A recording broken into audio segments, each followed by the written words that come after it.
Welcome back, Nazim. Now let's talk politely. जरा कोशिश करें. मेरा ये कहना था मलिक साहब, I'll say again, I apologize for the spat earlier, कि हम जरा इसके पीछे आपको बैकग्राउंड में भी जाना पड़ेगा ना. What is going on? Why is it going on like this? इसकी बताएं, क्योंकि आसान तरीन मैं फिर कहूंगा कि when we talk about bodies or number of deaths, I know that's a most pressing issue. But उसके आगे दूसरे इश्यूज भी हैं. फॉर एग्जाम्पल सईद गनी साहब से शुरू करता हूं. सईद गनी साहब, लॉकडाउन का मकसद जाहिर वायरस की कमर तोड़ना भी है, but also I thought the biggest जो सबसे बड़ी चीज कही गई थी इसके लिए लॉकडाउन के फेवर में, हॉस्पिटल प्रेशर. कि हॉस्पिटल पे प्रेशर पड़ गया फिर तो बहुत लोग मरेंगे. हमारे हॉस्पिटल पे उस तरह का प्रेशर नहीं है. That's one of the lucky things जो पाकिस्तान के लिए हुई है कि हमारे अगर केसेस बड़े भी हैं तो हॉस्पिटल के जो प्रेशर्स हैं वो अभी भी उस तरह नहीं आए हैं. उस केस में आप क्या कहेंगे? लॉकडाउन, अब ये जरा बहस लॉकडाउन नो लॉकडाउन की बहस करें जरा. देखिए, मैं आपसे कहूं, एक तो जो ये बीच में भी प्रॉब्लम हुआ ना, सारा बुनियादी मसला यही है, हम अपनी तवज्जो जो है वो कोरोना से हटा के कहीं और ले जाते हैं. मेरी पीटीआई के तमाम दोस्तों से गुजारिश ये है कि अगर कोरोना के इशू पे मेरे पॉइंट ऑफ व्यू से आपको कोई एतराज अच्छा नहीं लगता, नहीं तो आप मुझे कोरोना पे मुझसे बात करें ना. आप मुझे कहोगे कि वो सरे महल आपने ले लिया था, तो ये तो भाई वो करते रहना, पहले भी होता रहा है, केसेस भी बने हुए, आइंदा भी बना लेना, चलता रहेगा मसला. इस वक्त आप ये बताएं कि कोरोना में हम पीपल्स पार्टी क्या गलत कर रही है, सिंध हुकूमत क्या गलत कर रही है, हमें मजीद क्या करना चाहिए, उस पर हम बात करें, शायद आपकी राय कुछ बेहतर आ जाए. जहां तक 20 सालों में हॉस्पिटल की बात है, देखिए सर मैं उसमें नहीं जाना चाहता. Let's not go there. देखिए ये शॉर्टेज तो मौजूद है सईद गनी साहब, इसके ऊपर नहीं जाए. मुझे ये बताएं सर, लॉकडाउन मैं या आपसे और फिर मलिक साहब से, मुझे दोनों आप इसका जवाब दें. क्योंकि देखिए असल रोला ये है कि जब आप लोगों को क्या समझा रहे हैं वो समझाना ना आपने, कि क्या लॉकडाउन नरम करने का मकसद ये है कि क्योंकि अगर हॉस्पिटल में प्रेशर हो तो फिर आप लॉकडाउन नरम नहीं कर सकते थे. दुनिया ने जो बुनियादी आर्गुमेंट दिया था लॉकडाउन का वो ये था कि हॉस्पिटल पे प्रेशर आ गया, हॉस्पिटल ओवररन हो गया, फिर मारे जाएंगे.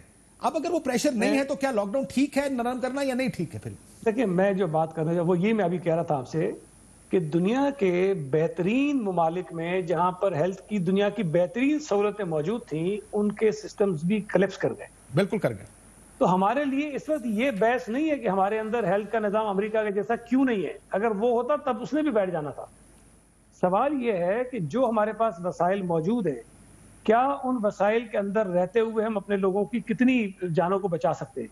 जो आप बात कर रहे हैं, जो सवाल कर रहे हैं, मैं ये समझता हूं कि जो लॉकडाउन हमने किया शुरू में, उसका ये फायदा हमें जरूर हुआ कि वो स्प्रेड इनिशियली अगर आप देखें तो वो स्लो थी, बहुत स्लो थी. उस रफ्तार से, उस तेजी से नहीं बढ़ी कि हमारे हॉस्पिटल्स जो हैं वो विद इन अ मंथ जो है वो कोलैप्स कर जाते. नहीं किया उन्होंने, अल्लाह का शुक्र है.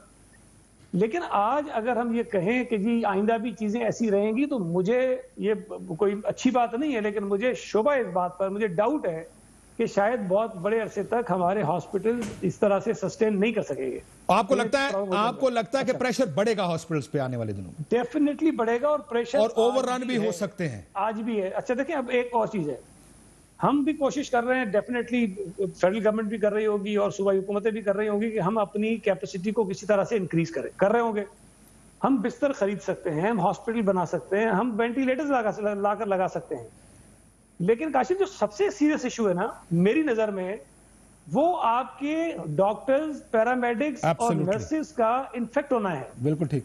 वो देखिए, कल डॉक्टर साद नियाज आए, उन्होंने कहा जी मैं हो गया वो पॉजिटिव.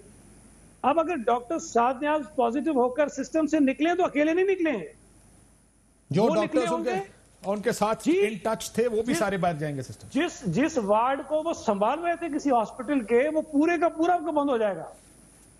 ये सबसे खतरनाक बात है. तो फिर ये आपने क्यों नहीं इसको कंसिडर किया जब आप एनसीसी में थे? एज अ गवर्नमेंट आपने क्यों नहीं कंसिडर किया इस चीज को? नहीं, ये तो देखिए हम पहले दिन से कह रहे हैं. ये तो डॉक्टर्स जब चीख के बेचारे कह रहे थे कि हमें यही चीजें करनी चाहिए, तो उनके ऊपर भी इल्जाम लगाया गया.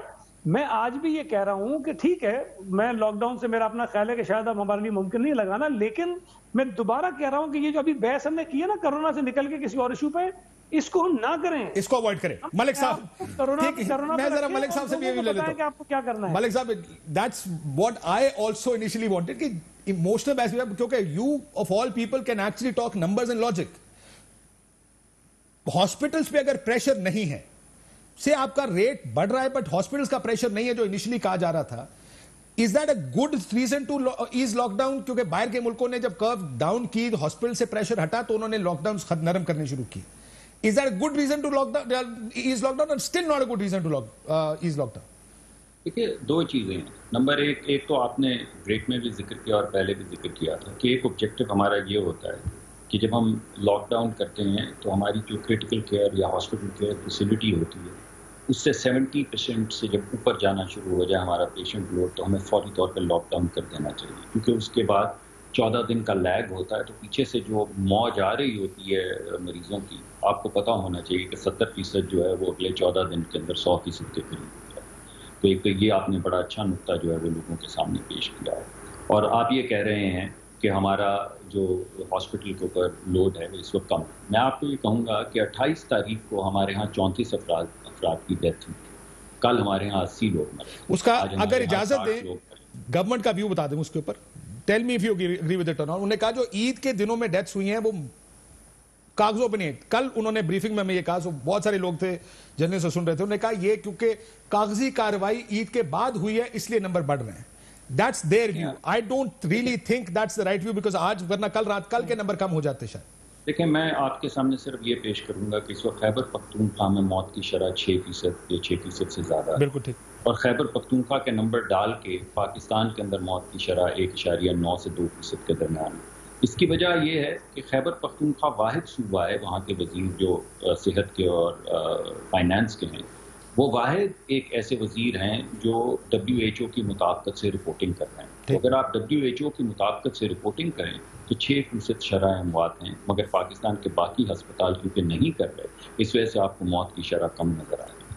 लेकिन जो दूसरी अहम बात जो मैं आपके सामने रखना चाहता हूँ वो ये है कि हम मार्च से शुरू हुए हैं वैक्सीन बनाने, और सब लोगों ने कहा कि 12 से 18 महीने में वैक्सीन और थेराप्यूटिक एग्जिस्टिंग ड्रग्स जो हैं वो उससे पहले आ जाएंगी और नए मॉलिक्यूल्स उसके बाद आएंगे. तो यानी हमारे पास एक विंडो है. हमने अमवात को कम करना है फार्मास्यूटिकल्स आने से पहले भी और वैक्सीन आने से पहले भी. वैक्सीन तो खैर इलाज हो जाए, but does that also mean compromising on the economy also?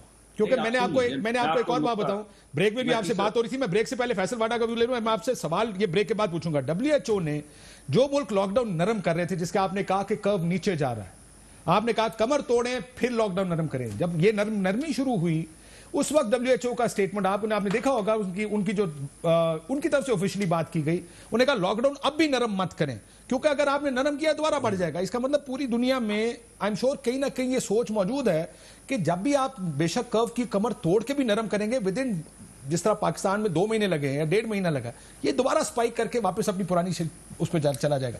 ये सारी चीजें डिस्कस होती है अंदर. काशिफ साहब, सबसे बड़ा इशू ये है कि अभी आपको आवाम को एहसास दिलाने की जरूरत है कि लॉकडाउन की नरमी, क्योंकि वसाइल नहीं है डेली वेजेस के आदमी को, इकॉनमी को चलाने, इसलिए मजबूरन दी जा रही है. और ये एक बहुत खतरनाक वबा है. इसको आप एजुकेट करें, सूबाई हुकूमतें आ जाएं, वफाकी हुकूमत है, आपका इसके अलावा कोई चॉइस नहीं है.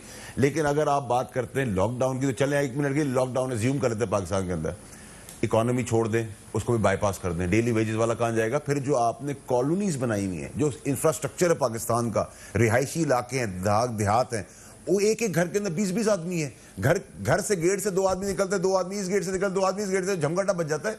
आपके पास एडमिनिस्ट्रेटिव पावर ही नहीं कि आप उसको एसओपीस का डिसाइड कर सके. इफेक्टिवली हम लॉकडाउन नहीं कर ही नहीं सकते आप. ठीक है, अगर आप शहरों की बड़ी सड़कें बंद कर देंगे, मेरी जैसे आपकी सबकी गाड़ियां मोटरसाइकिल बंद कर देंगे, तो अंदर इलाकों में आप क्या करेंगे? लॉजिकल लेके चलें, तकरीर ना करें, पॉलिटिसाइज ना करें. सही गरीब साहब आए बैठे, आपकी जो गलती है हम कहें जी आप इसको रेक्टिफाई करें, आप हमारी जो गलती है आप इसको रेक्टिफाई करें.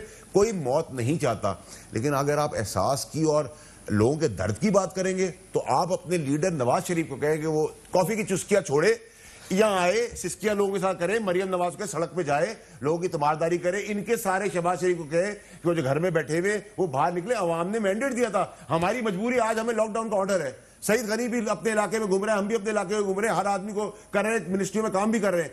क्या करें? घर में जाके बैठ जाए, गवर्नमेंट को शट कर दें, आम आदमी की जो इतनी सी खिदमत करें वो भी बंद कर दें?